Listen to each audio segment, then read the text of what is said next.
Hello, everybody. How are you? Can you hear me okay? Oh, yes.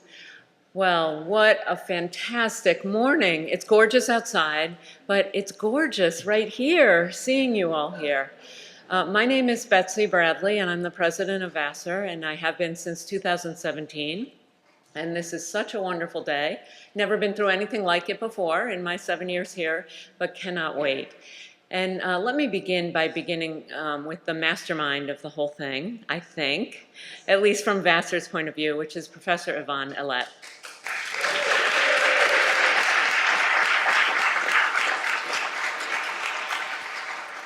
Yvonne is one of these hidden gems. She's very quiet. She doesn't put herself out constantly, but the second you open your door and start talking to her, boom, tons of information, tons of creativity, really inspires me and inspires so many of the faculty, and I can see alums and guests. So thank you again, Yvonne. Yeah, why not?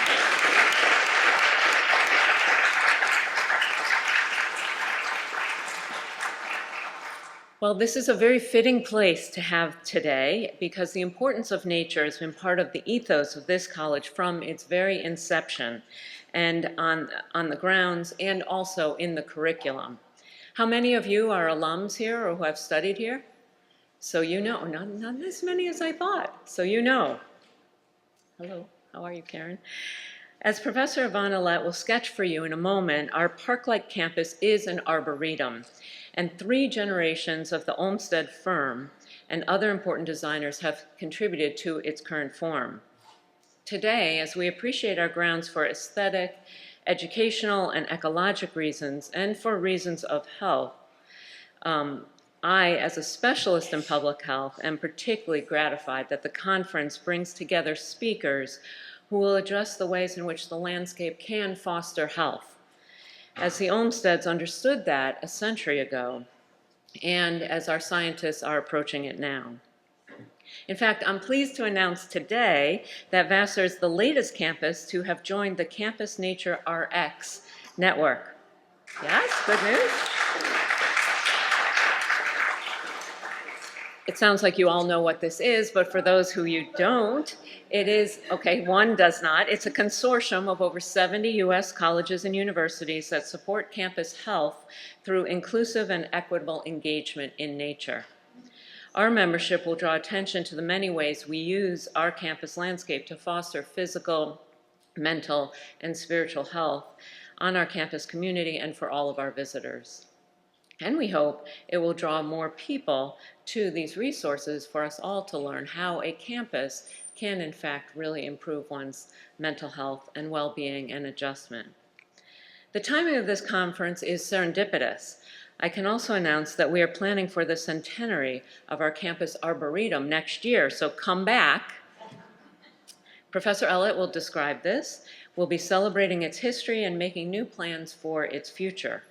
And on the other side of town, at 2 other sites you'll hear about or you'll visit today, Springside, the estate of our founder Matthew Vassar, designed by Downing and Vaux, is doing a new strategic plan to cement their vision for Springside's next chapter. And I met the former executive director who is here, I think. Maybe raise your hand. Okay, he was here. There we go. So nice. And her. And Kurt. And the current one, please raise your hand. Ah, nice to have you here. You'll also hear about and see about the preservationists who are looking at what we can save and learn from the Poughkeepsie Psychiatric Hospital and Olmsted and Vaux project. So we're so glad to welcome you all, who will bring different perspectives and expertise to this place, to this conference, and on this landscape. We look to the inspiring legacy of pioneering American landscape architects of the 19th century and their reformist ideals as we confront urgent problems today of climate change and of global health.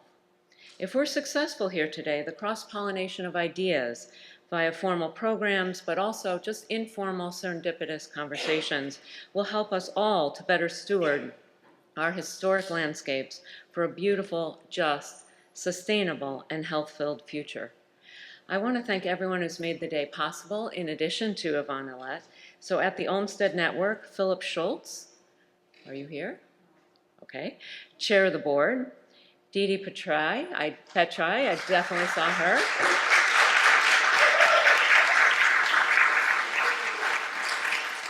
President and CEO of the Olmsted Network, and her associate, Victoria Van Huss. Can we see you here? Raise your hand. Leslie Jacobs. And Mark Russler, I believe. At Vassar, there are many people to call out, so you don't have to clap for all of them, except at the end. Michelle Ransom is our Assistant Dean of Campus Activities. Ken Foster, our Director of Sustainability. Meg Ronshine, Professor of Biology. Of course, Professor Elet of Art History. And also the Art Department, Environmental Studies, Media Studies, the President's Office, and Angela DiPaolo. So big round of applause for the youth.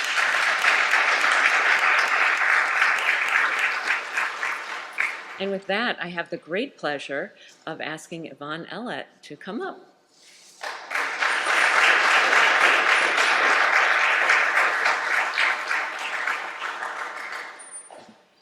Thank you, Betsy. Thank you for your generous words of thanks, and thank you all for coming. And I want to echo my thanks to Didi Petri, especially, who, as we all know, really conceived this, this program, for the invitation to work with you on planning this day, and for the opportunity for Vassar to participate in the program.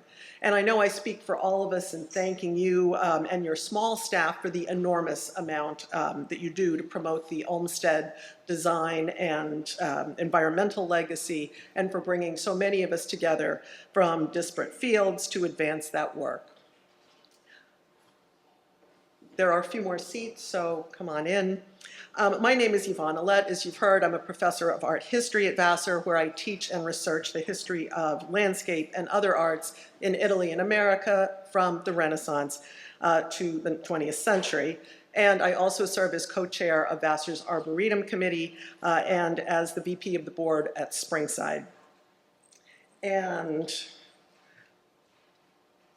so I will be speaking today about, from the Olmsteds forward, the Vassar campus as a microcosm of Hudson Valley landscape. And I've been conducting research projects for almost a decade involving students on several aspects of local landscape history, in coursework and independent projects, which have led to exhibitions and publications, and are coming together to tell a deeper story of these sites. So I want to acknowledge my gratitude to many students for their contributions. And so Vassar is on the Olmsted Trail, which you can read all about on the Olmsted Network site. Yeah. I'm an art historian. I have to speak in the dark.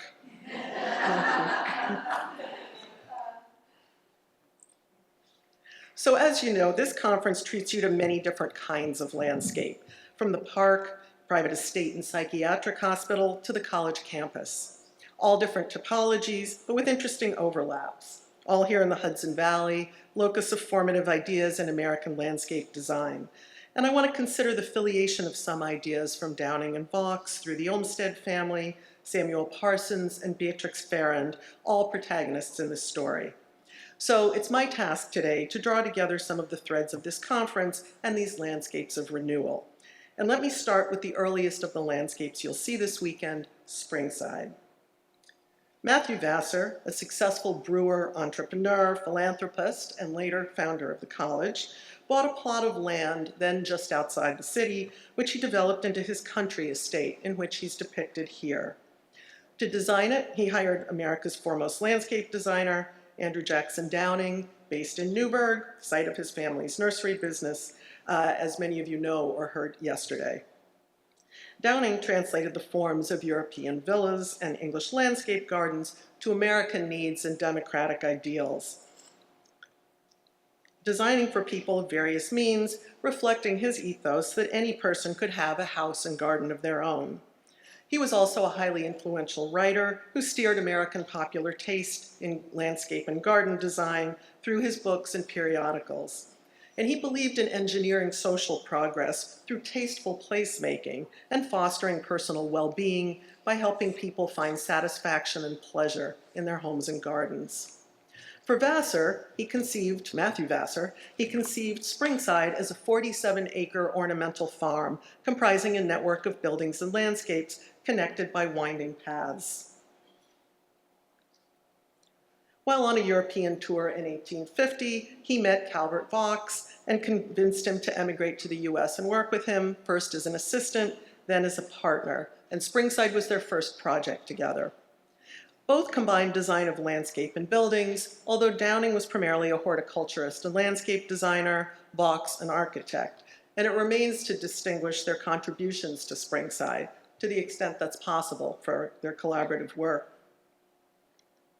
Downing and Vaux placed buildings and paths to accommodate the natural topography of waterways and knolls, large outcroppings of stone, a stone known as Poughkeepsie Mélange.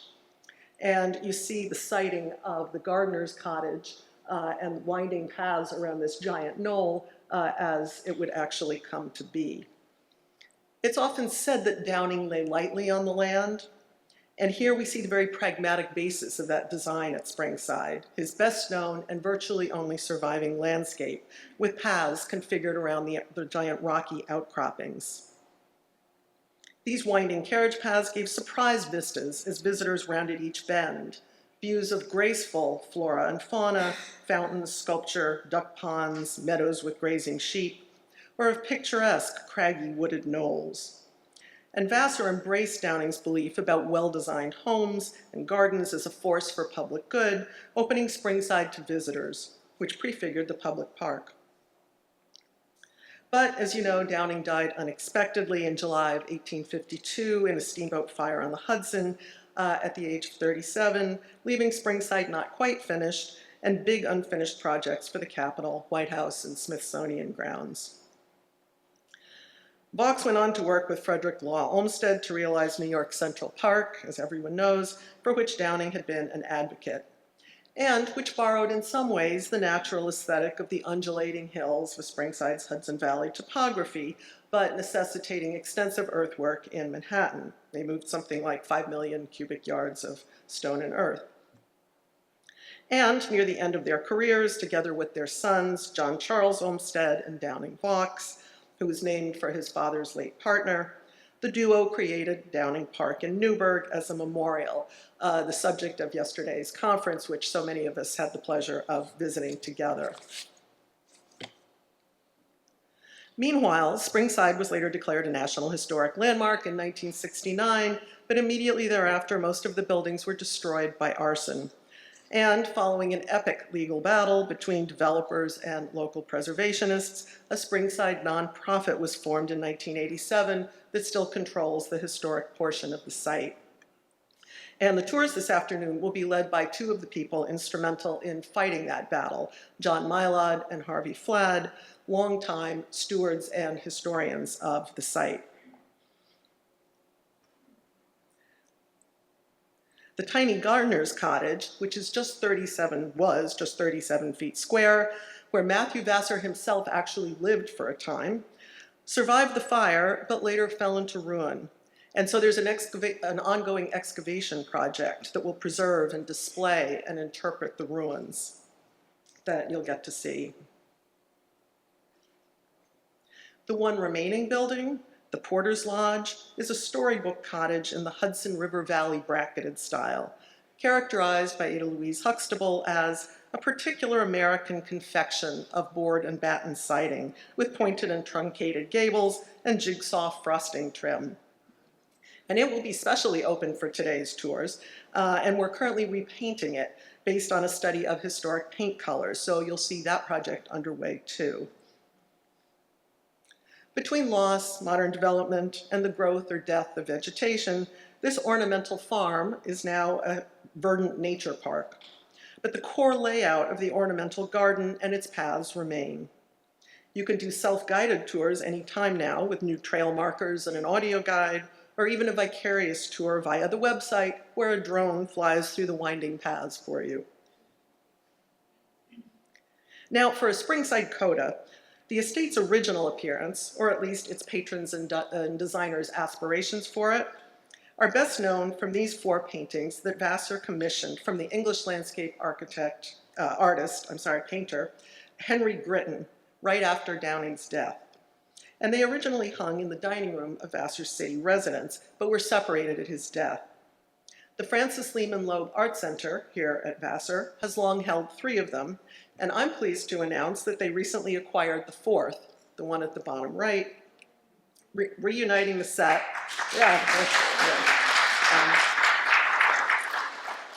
So that has reunited the set in the same collection for the first time in 172 years. And they fast-tracked the conservation of the new painting and the installation of it, and just mounted a special display for us downstairs of all 4 paintings, which you'll be able to see during our lunch break. All in the original frames that once hung in Matthew Vassar's dining room, with new research by my student Pippa Kennedy, whose labels are there and who will be in the galleries with you. So,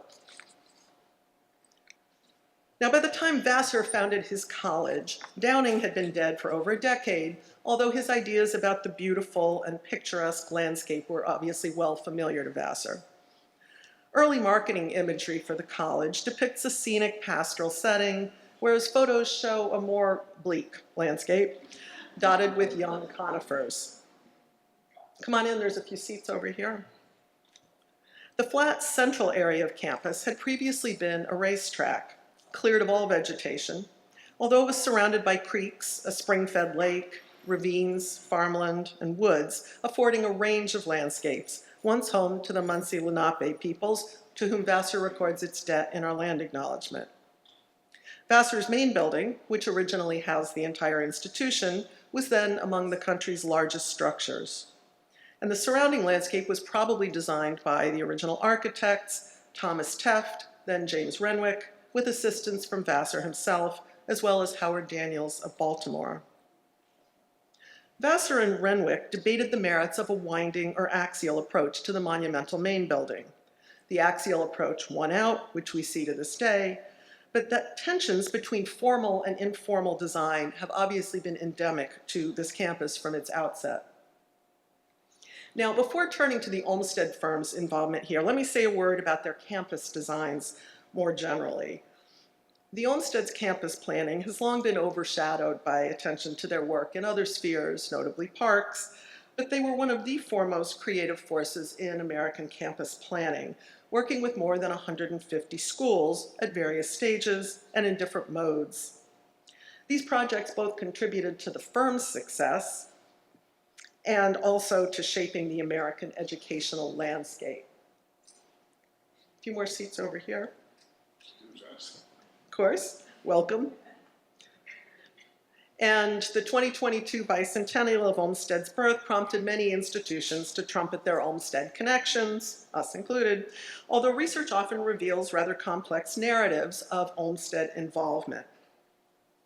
In 1905, John Charles Olmsted, or JCO as I'll refer to him, then head of the firm and one of America's leading campus designers, wrote to a colleague lamenting the limitations of the firm's influence on campus design, saying, quote, "It's almost impossible to make a definitive plan for the continued development of such a college." He was speaking of Vassar, which already has many buildings and presumably insufficient land for a comprehensive plan. Of course, we're able to do our best work in advising colleges when we're in at the start, as was the case with Stanford, Washington University, American University, and a few others. Up to the present time, we've given advice of some sort, usually merely preliminary reports for over 60 universities, colleges, and endowed schools.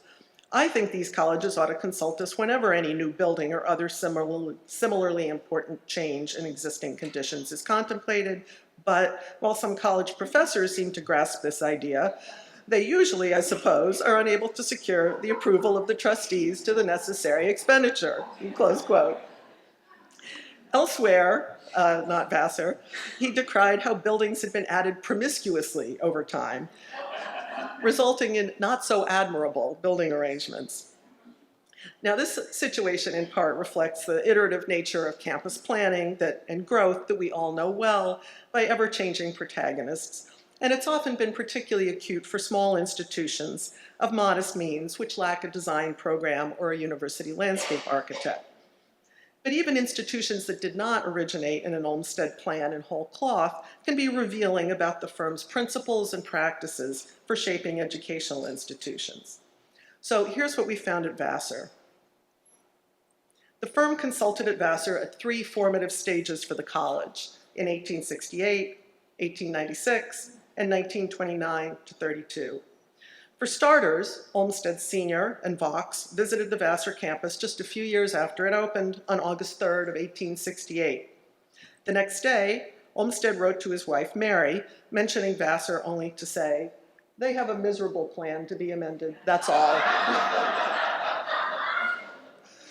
This presumably reflected his distaste for the seminary-style single large building remote from the civilizing effects of the town, elements that Vassar's founders had deemed desirable for protecting young women. A few days later, Vassar trustees recorded that the partners had made an outline sketch for improvements to roads and paths. No trace of that sketch has been found, despite extensive searches from 1896 to the present, and no evidence suggests that Vassar actually undertook any changes to the campus as a result. Possibly the college owed some long-lost paths to their ideas, but it's clear that the elder Olmsted and Vox did not lay out the campus. But 3 decades later, in 1896, when the college was poised for major expansion, they once again invited Olmsted to campus, but given his declining health and recent retirement, it was his son, JCO, the partner then running the firm, who came instead. And he wrote a 15-page report in which he clearly articulated what he called the principles and rules governing convenience and design, explaining how they could be applied to Vassar's particular circumstances. JCO recommended that Vassar allocate land in Central Campus for a growing nucleus of so-called working buildings, classrooms, assembly halls, and labs, with a peripheral zone for residential buildings.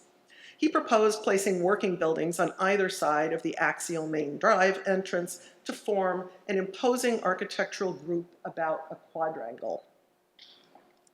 He produced no drawings to accompany this report, but instead he evidently sketched the placement of the proposed new buildings on a topographical map that the college provided, distinguishing working buildings in green and residential structures in red. And Vassar did indeed realize classroom buildings, a library, and a chapel to frame a central quadrangle. However, they placed the buildings slightly farther apart than JCO had recommended, making it a giant greensward, divided in two by the axial drive and the overgrown evergreens lining it by then. The trustees decreed that these lawns must be protected from any further buildings to preserve the formal symmetry and quadrangular effect, which the college has basically maintained down to today. And we'll be having lunch today on this area of JCO's green. He also advised on siting new dorms, noting, quote, the desirability of a somewhat greater degree of domesticity and privacy in a women's college than in one for men, close quote. And this privacy, he asserted, required that women's dorms be spaced further apart than men's, and that they should be laid out differently, not in stiff and formal quadrangles, but arranged in a quincunx or else an echelon plan. A pattern best known from 19th century hospitals and asylums, configured in the... They did that for men's colleges too, so I can't say that part was gendered. At any rate, the asylums were configured in something known as the Kirkbride plan, with a central building and staggered wings set in a bucolic landscape, which shared with dorms the needs to provide light and fresh air for many residents with central supervision. As you see here at the Buffalo State Asylum, and you're going to hear about in the next panel discussion of the Hudson River State Hospital in Poughkeepsie.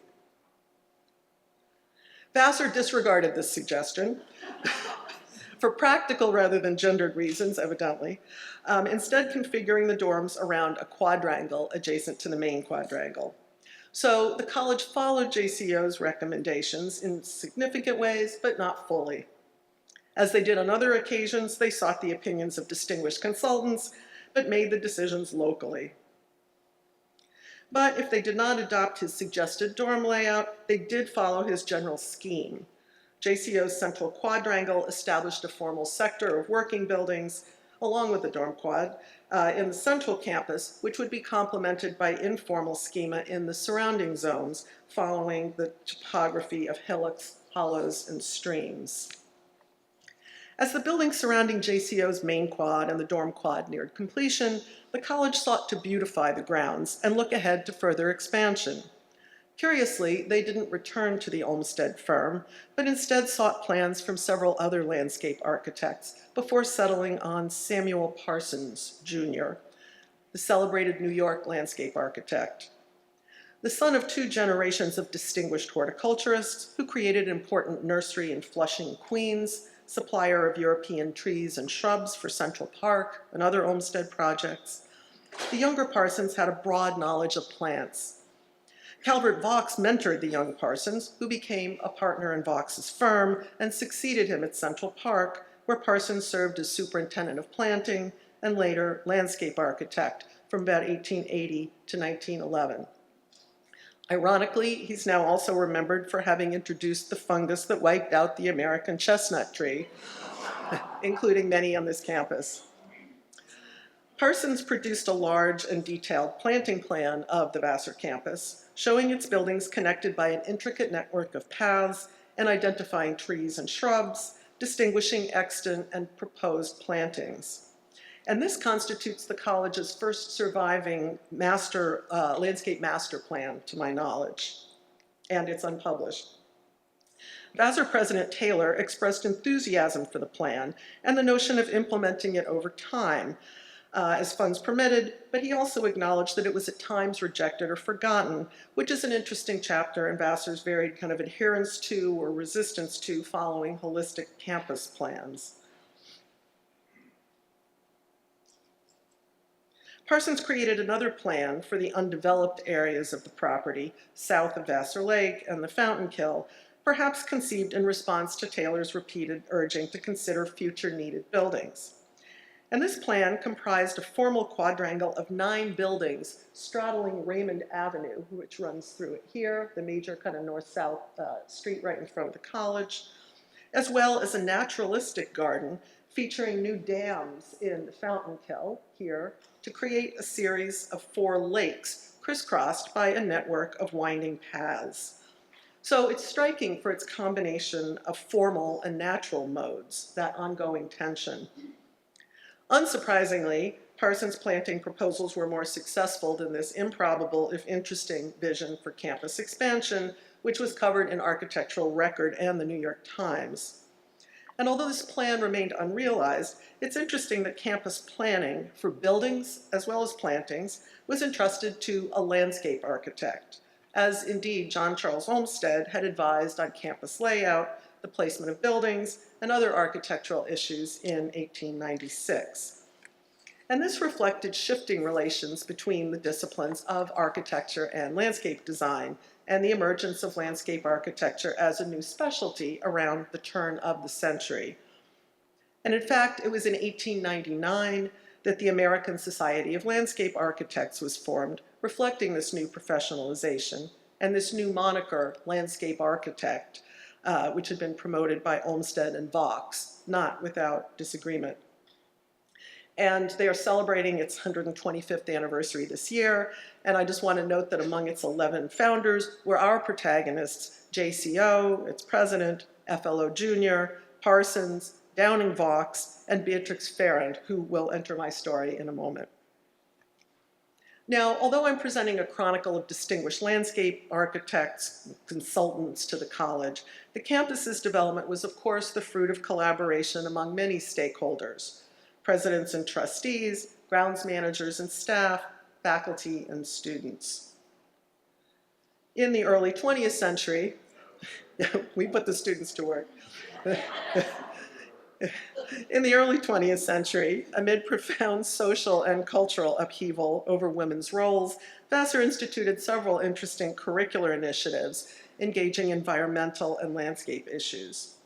Botany students took landscape gardening and ecology courses, using the campus as a field laboratory to gain practical experience, such as the Shakespeare Garden laid out by students, as you see here.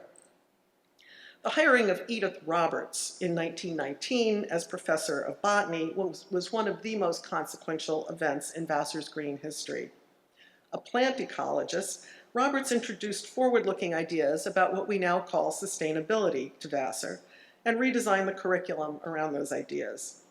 In 1920, she and her students initiated a campus garden dedicated to native plants, grouped in their natural environmental associations, which she would name the Dutchess County Ecological Laboratory. Developed over 30 years, it grew to 7 acres, comprising over 600 species, nearly all the plants of the county. And it's currently the subject of ongoing study and revival by biology professor Meg Ronsheim, who is with us today and who will lead us on tours through it this afternoon. This unique resource prompted the Garden Club of America to establish a graduate scholarship in botany here in 1923.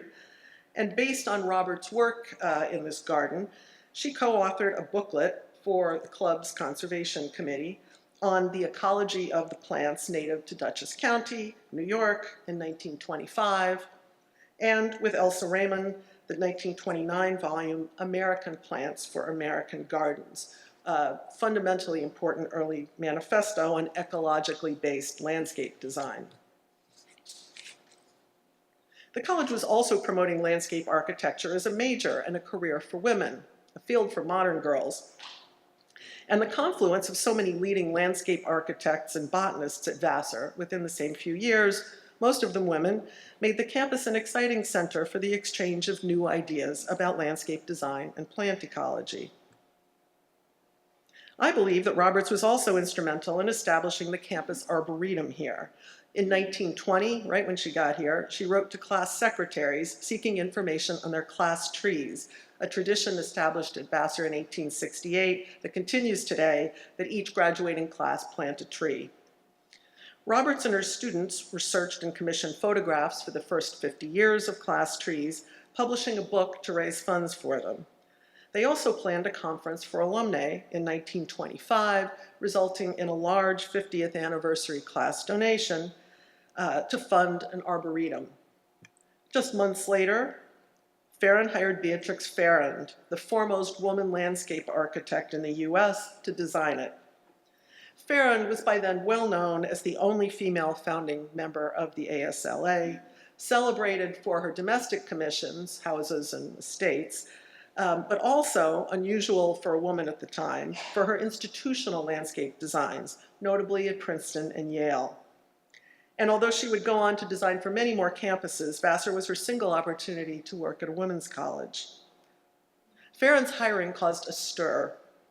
That she was a rare woman in this field working at a women's college was lost on no one, although there's no evidence that her gender or her reputation as a path-breaking woman was a factor in the hiring decision. Now, Farrand, like other women of her generation, had had no access to formal professional training, so she had drawn on family connections to apprentice with Charles Sprague Sargent, the leading figure in American horticulture, at the Arnold Arboretum he'd founded outside Boston. So this education entailed some unusually direct and powerful experience of the Arboretum as a space of learning. She wrote an article about the Arnold titled "The Debt of Landscape Art to a Museum of Trees," highlighting the value of native species and praising the Arnolds making an artistically admirable whole out of a scientific botanical collection of trees and shrubs. And she brought these ideas about an arboretum as a museum of trees to her campus work. At Yale, she had already thoughtfully interpreted the slippage among arboretum, botanical garden, and nursery, and the varied meanings and functions of such collections, historical, botanical, ornamental, in concept and in practice. At Vassar, Farrand referred to the educational scheme suggested by the name Arboretum, considering landscape to be an educational tool, as instructive as an interior classroom. And at Vassar, as at Yale, she opined that the whole campus should be an inspiring and educational outdoor museum. The initial site of the Arboretum was chosen to be in the area right across the street from this building where we are now. Behind, this is Kendrick Hall, it was faculty housing, so it would start here and run along this path along the lake behind these faculty houses. And then it would be continued, so you can see it here running along the lake, and then these plantations would be continued following the waterways, Vassar Lake, the Fountain Kill, Sunset Lake, and along the Casper Kill. And here you see her designs for the area behind Kendrick and the view of what it looked like then and the path along the lake as it was then. She made plans for this area and specified 20 kinds of viburnum that were planted on that path and arranged for the Arnold Arboretum to donate 9 kinds of bush honeysuckle. So it must have been lovely. For the slope above the other campus lake, Sunset Lake, she suggested flowering crabapple and cherry trees. And around the same time, she was planting a flowering cherry and crabapple plantation at Princeton along Lake Carnegie, where she described how the beauty of flowering trees would be reflected in the quiet surface of the lake. In addition to debating questions of the Arboretum's function, decorative or instructional, and placement, Farrand and her Vassar clients also considered its botanical composition, a collection of rare trees and shrubs, or a collection of different varieties of the same trees and shrubs, and whether to privilege native species. Farrand, like Roberts and Raymond, was a proponent of natives, although Vassar's president, McCracken, demurred, dismissing it as faddish. So, although Vassar's Arboretum never had the mission or budget to collect exotic specimens in an extensive or systematic way like the Arnold, the college did acquire some exotic species. Farrand made plans for several areas of the campus, notably for the design of circulation and planting in front of main building. And surviving drawings from her working sketches to this presentation drawing, plus copious meeting notes, reveal the evolution of her ideas. Her proposal comprised an axial symmetric entry court in front of main, outlined by Japanese yew hedges here. Spaces for bike racks, reconfigured roads, and scattered plantings in the quadrangles formed by the building. More Japanese yews and several varieties of crab apples, some of them Asian, so not all natives. Her drawings and notes reveal an impressive depth of analysis, reflecting the extensive study and thoughtful planning she and her staff devoted even to a small client. For cost reasons, this plan was only partially realized at first, notably the quadrangle plantings, but 2 decades later, a yew hedge and bike racks were indeed added, following the basic elements of her design, if not the unifying logic, and the area retains most elements of her design today. And for a new 75-acre section of campus in the Northeast, Farrand advised on the siting of new buildings and paths between them, and an access road for the new Blodgett Hall, which was sited on a bluff behind which the land sloped steeply down to the Casper Kill, for which she proposed a ha-ha along here, as you can see, a type of sunken fence common in 18th century English gardens, as well as a lilac plantation, which she wanted to ramble down the hillside. But at this juncture, Farrand's tenure at Vassar was cut short after fewer than 4 years, undermined by the campus groundskeeper, Henry Downer. He makes a good bad guy, right?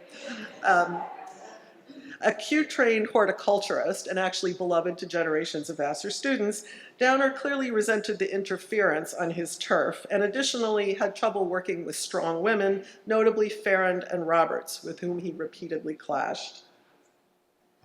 After parting ways with Farrand in 1929, with most sectors of Vassar's campus and buildings in place, mostly along the lines that JCO had recommended, and with an arboretum recently established by Farrand, Vassar once more contacted the Olmsted firm.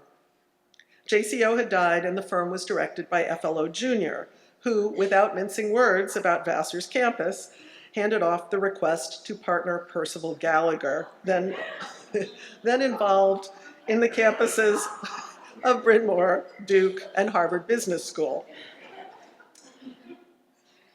Vassar charged Gallagher with working on several outlying areas of campus involving recent construction, as you can see from this map, superimposing the footprint of his plans on the campus.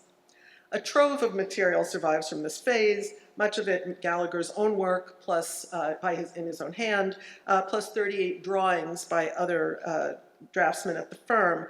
And together they give a striking portrait of the Olmsted firm's collaborative work process. Gallagher directed the first comprehensive survey of the eastern end of campus, and the Olmsted draftsman's technical diagrams and topographical drawings served as crucial documents for future development, and they evinced the specialized skills that the firm could provide. In some cases, Gallagher picked up where Farrand had left off. The blue line in his hand, just above the Casper Kill, is his proposed new access road to Blodgett Hall in lieu of Farrand's Ha-Ha. He also developed planting plans and lists for this zones, detailing plans for Farrand's lilac plantation, and indeed 80 varieties of lilacs were finally planted.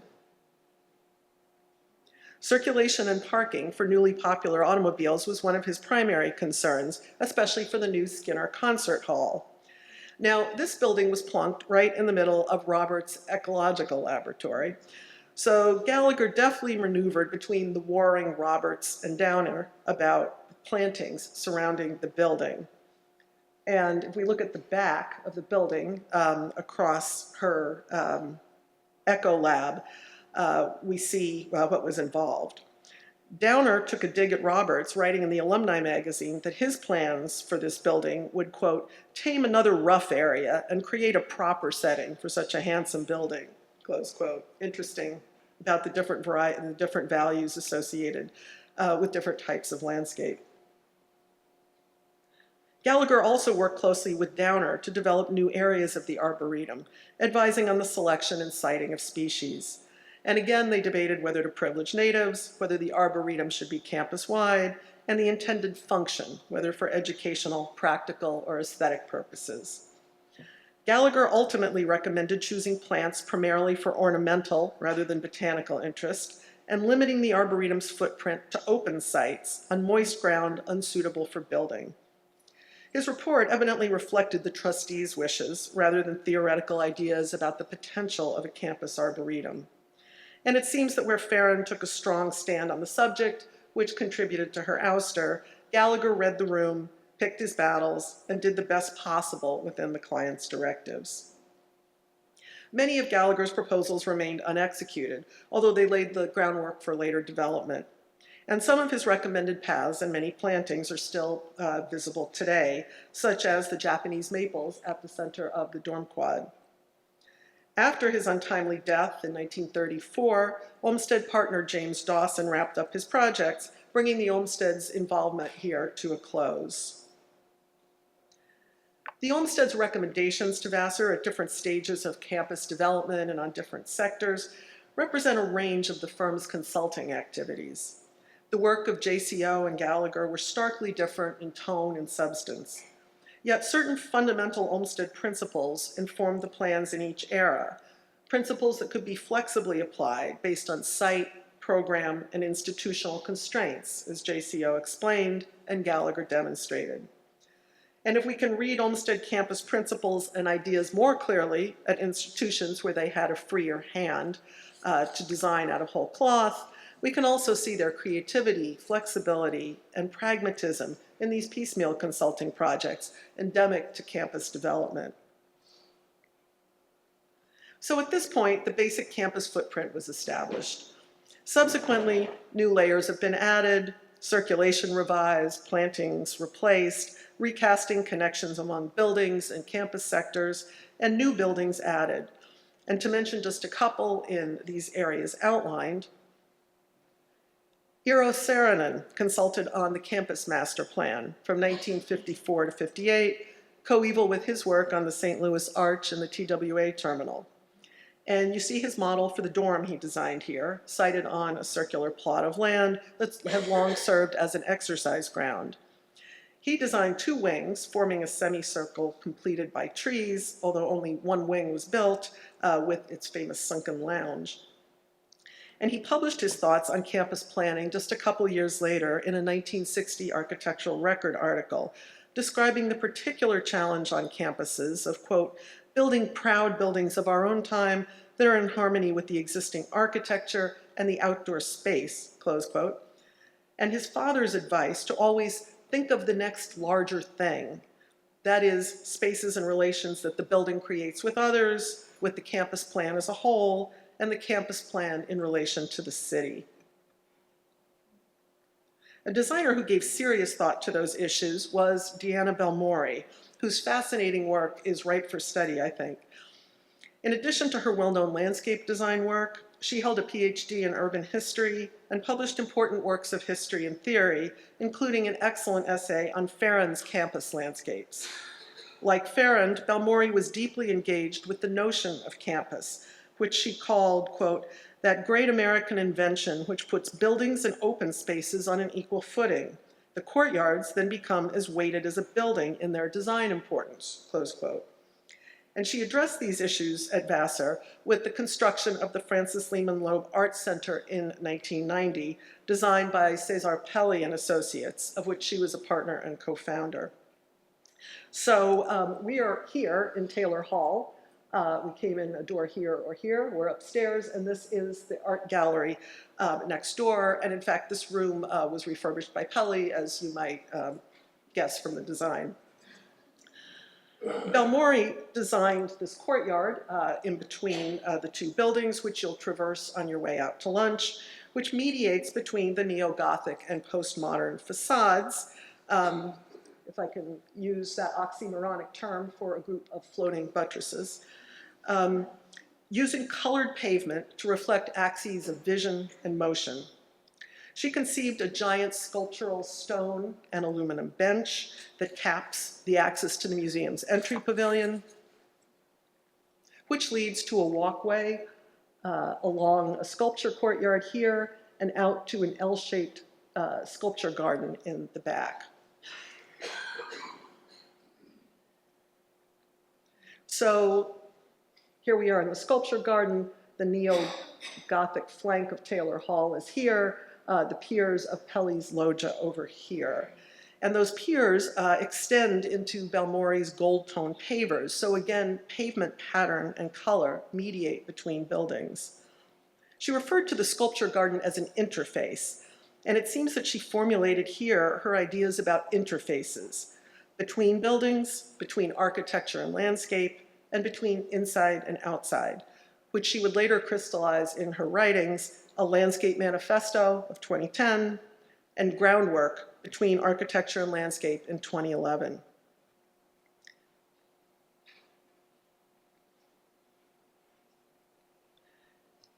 In her design, the checkerboard patterns of the paved patio morphed into the planted area, with stepping stones set amid green grass. So building blends into outdoor patio and then into garden. Although this area was later redesigned, eliminating the pavers for maintenance reasons, as you'll see. And Belmori and Pelli conceived these bronze screens that define sites for sculpture and also support vines, originally espaliered wisteria and clematis, without hampering the flow of space or air, creating a dialogue among architectural walls, sculpture, and plant life. They frame sculptures like paintings, just inside. All in all, a highly conceptual intermedial ensemble. So, as this narrative of many people and plans has shown, Vassar's campus landscape is the result of piecemeal planning, rather than a unifying spatial or stylistic vision, which is developed as an assemblage of different types and styles of landscape, like the varieties of architecture here, which offer terrific opportunities for teaching and study. We have a museum of buildings, a museum of trees, and a museum of landscapes, rich in forms and ideas, from the echoes of Downing's sinuous paths, to JCO's formal central greensward, to Belmori's ideas for connecting buildings, grounds, and works of art. In recent decades, 2 master plans were commissioned to help steward this campus landscape. In 1988, Sasaki Associates delivered this master plan, describing the landscape as, quote, a physical text of Vassar's history, as much as it is a setting for contemporary academic life, championing its arboretum and Robert's native planting garden, and directing attention to care of the aging tree canopy. And they also address bread and butter issues like circulation, parking, lighting, maintenance, and so on. Produced this master plan, which is surely one of the last hand-drawn campus master plans done by Gary Hildebrand. And in 2011, Michael Van Valkenburg Associates prepared a campus landscape master plan addressing issues of circulation, parking, wayfinding and signage, stormwater management, with an updated emphasis on sustainability, and they redesigned plantings in several sectors, introducing an extensive new use of grasses. In 2019, Vassar became an ArbNet certified level 2 arboretum, with about 170 different species of trees and shrubs spread over much of the campus. And as we approach the centenary of the Arboretum that Farron conceived in 1925, let me conclude with some thoughts on the relevance of this history as we steward the Arboretum for today and for the future. I believe it's time to revisit some of the questions that Farron raised 99 years ago about the concept, form, and function of this campus Arboretum and pose some new ones. What are these spaces for? What should we plant there, and how can we maintain them? Should we eliminate anything invasive or threatening to hybridize as such? As the climate changes, we see striking differences in how plants thrive or not and get along. And some long-lived species have recently begun to spread as invasive due to the milder winters. For example, the lilac plantation, conceived by Farron, spec'd by Gallagher, planted by Downer, evolved into a tangle of just one variety, Japanese tree lilacs, and a cultivar so wildly invasive that we had a New York State invasive remediation SWAT team in here to remove almost 2,000 of them in a small naturalized area last summer. The numbers made that a clear-cut case, but should other non-cooperative trees planted long ago or for specific reasons be grandfathered, removed? And it's actually wonderful on a college campus to be able to consider the value systems we assign to landscape, especially in this age of ecological crisis.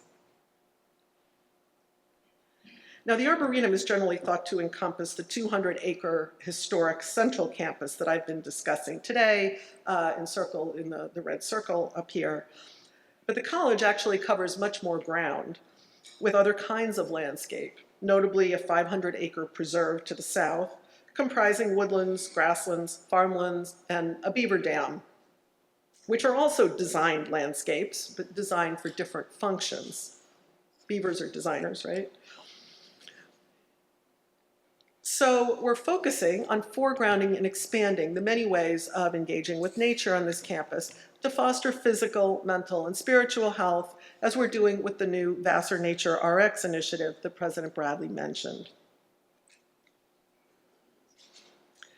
The extant historic elements in Vassar's bricolage of forms and styles and the narrative of how they came to be are reminders of contested and shifting ideas about the aesthetics, decorum, and utility of landscape elements, from quadrangular lawns to native plantings, formal gardens, or bucolic areas for quiet retreat. At their best, college campuses offer models of progressive ideal spaces, which model engagement with nature.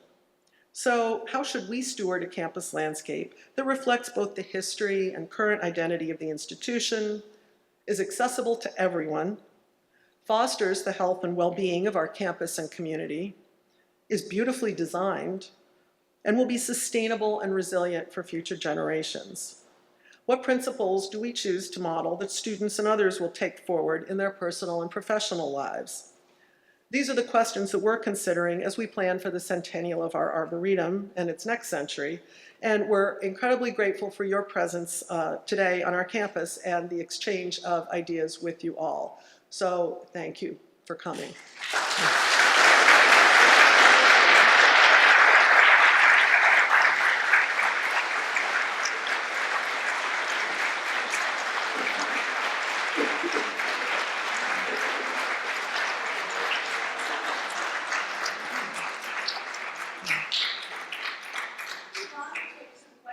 I think we have a few minutes, so I'd be happy to answer questions. I have a few sites for further reading, if anybody's interested. Some of the articles my students and I have published on Farrand, on the Olmsteds, are on these websites. They are also available in your resource material that is sent out to you anyways. Yep, it was in the online email, if anybody missed it. So questions, comments, advice, thoughts, but Well, it's amazing what you've just laid out here in terms of history and also living in this moment in time. So it sounds like you were playing a major role perhaps in bringing some of these ideas together in the process. Like how is this happening? What's happening right now in terms of the planning? it's a good question. I don't mean at all to overstate my own personal involvement. As I mentioned, I co-chair. I'm the faculty co-chair of the Arboretum Committee, together with my colleague Ken Foster, who's here, the Dr. Ken Foster, the Director of Sustainability. And so we will be stewarding this Campus Nature RX initiative and also planning for the Arboretum Centenary. But I mean, this is a committee that includes the head of grounds, botanists, a number of different stakeholders on administration, faculty, and staff. And of course, our grounds crew have, their own work as well. There's a campus master planning group. There's a dean of planning. So, there's like any campus, there are a variety of different people who are involved. It's not a centralized thing, but I think one of the kind of great pleasures of it is that so many people from across the campus in disparate areas collaborate. So it's particularly fun, for me as an art historian to be collaborating, with the ecologists and botanists who actually know something about trees, and to kind of look at the, the history, the ecology, and some of the different choices that we're making. So I hope that answers your question. Yes? I'd like to just add one point. I don't know if you talk about it when you teach, but when I was here between 68 and 72, our vice president, Duggan, wanted to build his residence on the top of the hill. Remember that beautiful picture of Sunset Lake with all the trees in bloom in the spring? Well, the vice president, I guess jealous of the president's beautiful home, wanted to build his house with a better view of Sunset Lake. And many of us students said, not over our dead bodies. And we said we would lie down when they brought in the tractors and the backhoes, and they didn't do it. So I think that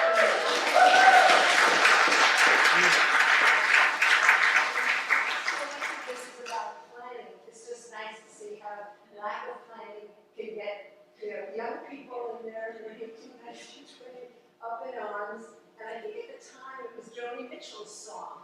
And it had a nice party line, so we were ready to move.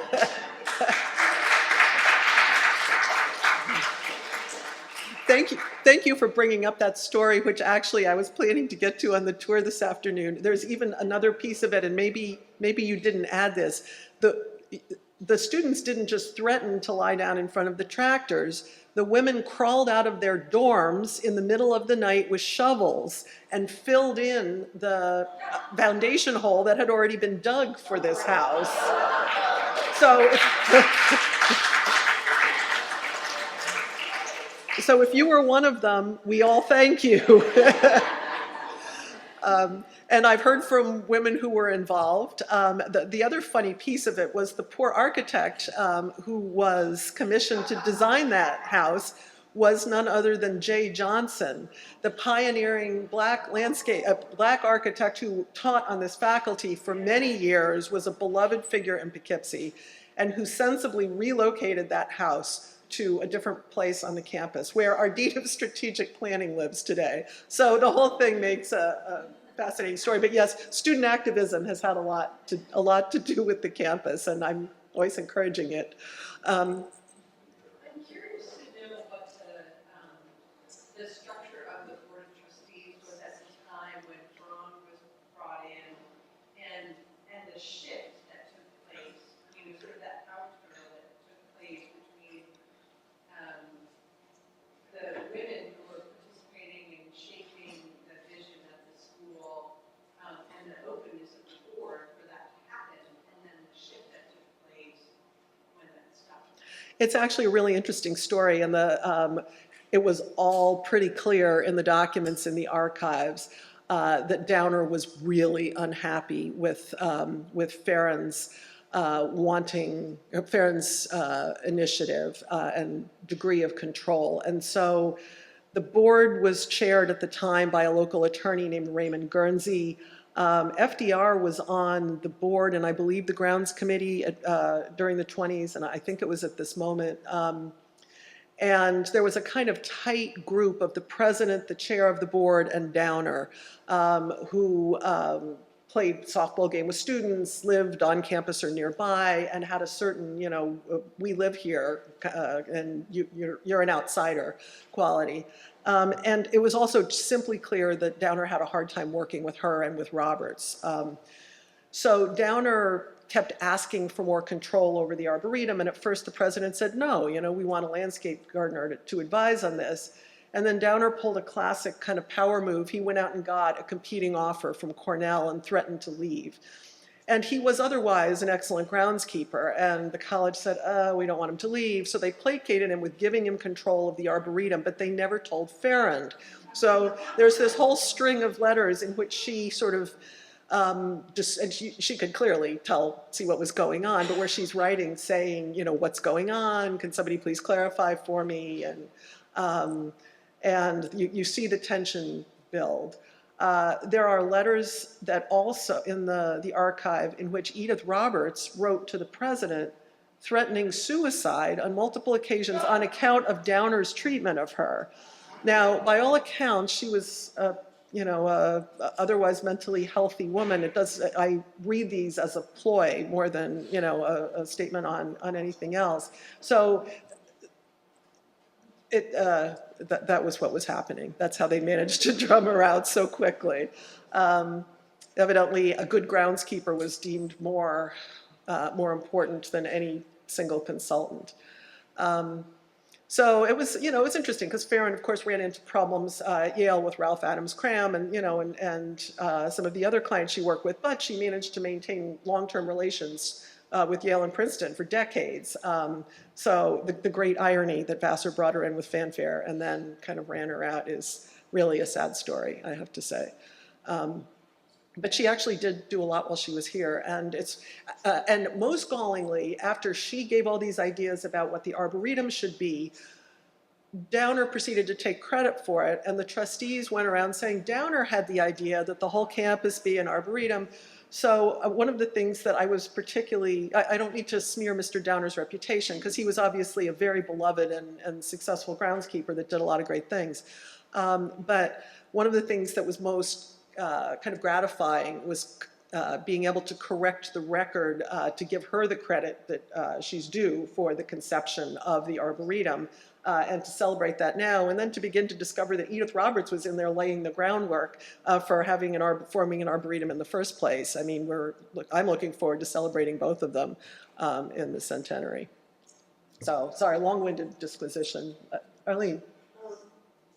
We did bring up another issue, maybe Please. critical, but as you deal with all this interpretation, have you had action on the campus where you have to deal at a pre-level with indigenous issues for what this campus have for sites and landscape elements that may have to be reinterpreted or should be reinterpreted? Not so much.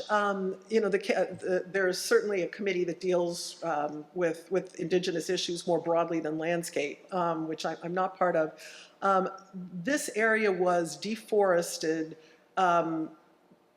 centuries before Vassar acquired the land. And then the whole central campus was the site of the Dutchess County racetrack. So completely cleared of trees. So at a certain level, I mean, I think it's interesting to go back and look at the indigenous landscape history of this region, but we have no kind of immediate there to look back to.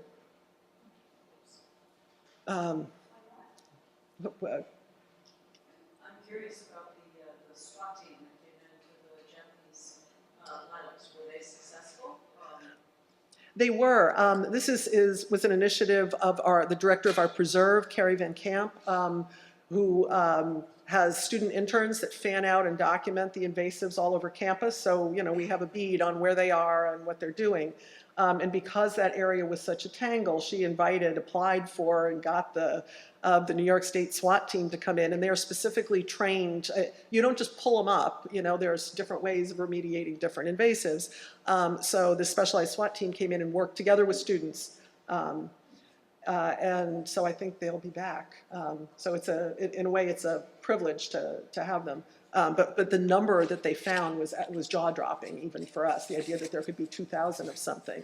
And it must be a specific cultivar in this case, because when I gave a talk recently in the Farron Garden, everybody said, well, we had one Japanese tree lilac, and it's been here for 100 years, and it never spread. So why we got the hungry one, I don't know. At any rate, are we at time? I think we'll move into our next panel. Okay, thank you all.